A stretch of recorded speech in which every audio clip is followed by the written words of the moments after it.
प्रधान उद्देश्य यही है कि खनिज पदार्थों की जानकारी बच्चों को देगी। खनिज पदार्थ होते क्या हैं और ये प्राप्त कहाँ से होते हैं, भौगोलिक स्थिति से बच्चों को परिचित कराना।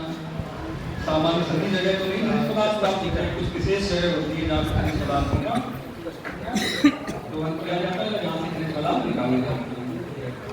तो विशेष उद्देश्यों में सहायक सामग्री भी उपयोग करनी है, लोहे या धातु से बनी हुई तस्वीरें बच्चों को द्वारा बच्चों से हम ये पूछेंगे कि ये प्रकृति क्या होती है, प्रकृति किसे कहते हैं।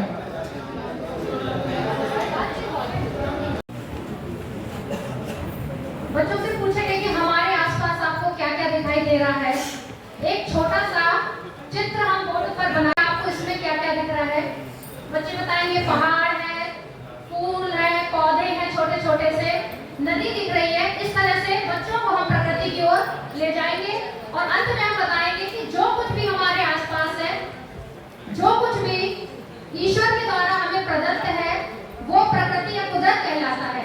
और जो चीजें मनुष्य के द्वारा बनाई गई है वो मानव निर्मित कहलाती है। इस तरह से प्रकृति में हम प्रकृति के विषय में बच्चों को उद्देश्य भी यही होता है कि हमने जो पढ़ाया बच्चे तक वो कितना पहुंचा। हम उसमें हम सभी बच्चों को एक जैसा पढ़ाते हैं, लेकिन सबकी परफॉर्मेंस अलग अलग। तो हर एक बच्चा अपने आप में यूनिक है, अद्वितीय है। तो उसकी इस अद्वितीयता को ध्यान में रखते हुए हमें यह आकलन करना पड़ेगा कि हमारा उद्देश्य की प्राप्ति कितनी हुई है और जो नहीं हुई उसको हम कैसे प्राप्त करेंगे। फिर हम अपने मेथड्स का एवेल्युएशन करते हैं कि हमारे मेथड्स में हम क्या चेंज करें कि और बेहतर हो जाए। इसको हम कैसे समझा सकते हैं, उदाहरण बदलते हैं, तरीके बदलते हैं, क्रियाएं बदलते हैं, गतिविधियां चेंज करते हैं और उसके बाद एटलीस्ट हम उस बच्चे को समझा देगा।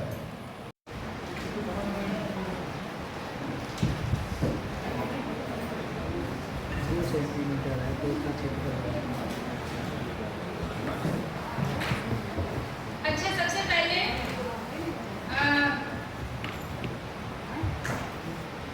हम लोग जैसे देख रहे हैं कि अगर ये क्लास दूर तक पीछे बैठे हो तो क्या उन्हें लाइन में बैठा ले रहे हैं? नहीं बैठा पाएंगे।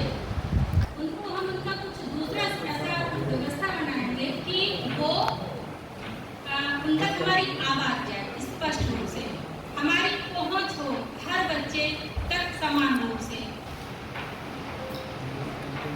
यही आगे लिखा भी सेकंड शिक्षा की पहुंच सभी बच्चों तक समान रूप से हो और निर्धारित लक्ष्यों की पूर्ति में सहायक हो।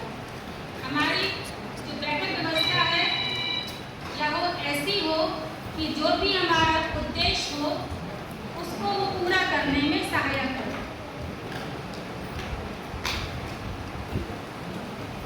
परीक्षा न करिएगा। चलिए हम आते हैं अपने विषय पर।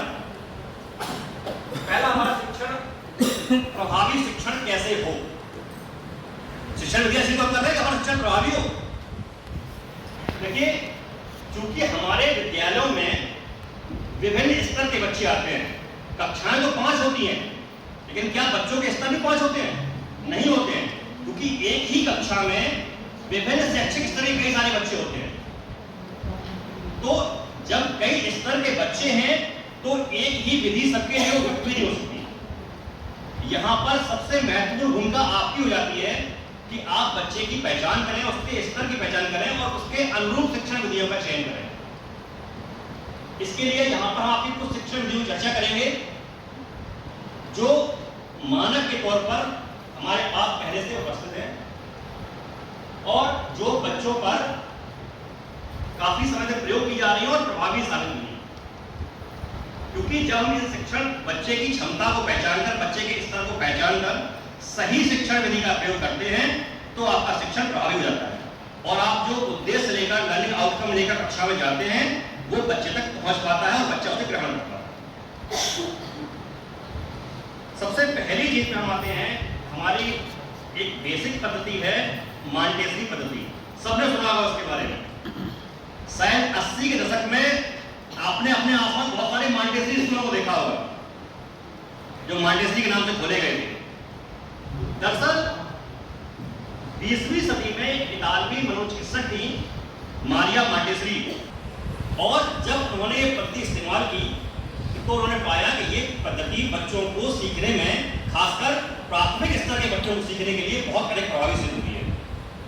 और ये पद्धति धीरे धीरे पूरे विश्व में इसको अधिकृत किया गया और लगभग सभी प्री प्राइमरी स्कूल में इस पद्धति का प्रयोग किया जाता है, जहां बच्चों को स्वतः सीखने के अवसर प्रदान किए जाते हैं। हमारे प्रसिद्धि विद्यालय एक टूल डेवलप किया जिसमें कई तरह की शेप्स कटी हुई है। एक बॉक्स है, आप उसे काट दीजिए, rectangle, square, triangle, hexagonal, pentagon वगैरह वगैरह। तो आपके पास उसके पास अलग अलग टुकड़े पड़े हैं, जो जिस शेप का होगा उसके अंदर चला जाएगा बच्चा। बच्चे को वो सारे टुकड़े पकड़ा दिए और वो बॉक्स पकड़ा दिया। अब बच्चा क्या करता था, खेलता था उससे, कि उसने एक ट्रायंगल उठाया, वो उसने एक लाइन में डालने की कोशिश की, स्क्वायर में डालने की कोशिश की, और ट्रायंगल वाले में घुस गया, उसने घुसेड़ दिया। इस तरह से वो घुसेड़ रहा। ठीक उसी बीच उन्होंने क्या किया कि बच्चे को बिस्कुट दिया, बिस्किट का पैकेट। बच्चा इतना मगन था, इतना मजबूत था, उसने बिस्किट लिया, रेक्टेंगुलर था, रेक्टेंगल में उठा के बिस्कुट भी घुसेड़ दिया। सोचिए कितना इन्वॉल्व होकर बच्चे काम कर रहे हैं। एग्जाम्पल इसलिए दे रहा हूँ सर, तो 20 मिनट रख करके, कि बच्चे का इन्वॉल्वमेंट जब तक नहीं होता है, वो आप नहीं सीख सकते बच्चे को। बच्चे को खुद सीखना है। आप तो सिर्फ सीखने के लिए एक माहौल बना सकते हैं बस। अब वो माहौल बना दीजिए, बच्चा सीख जाएगा। आप